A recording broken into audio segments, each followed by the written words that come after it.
explain ako sa inyo muha kung unsa ang gamit sa genogram.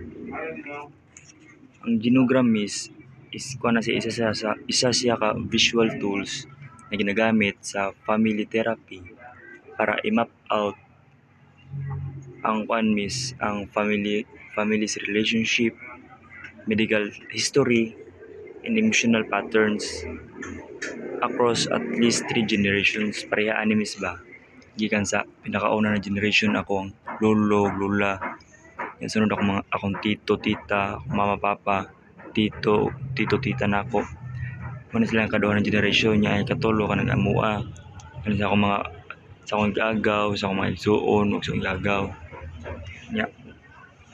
Kuan pud miss kanang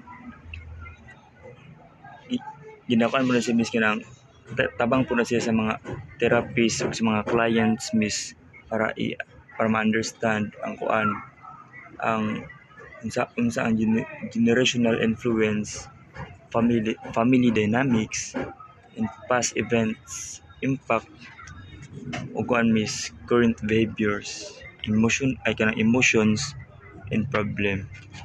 That's all miss. Thank you.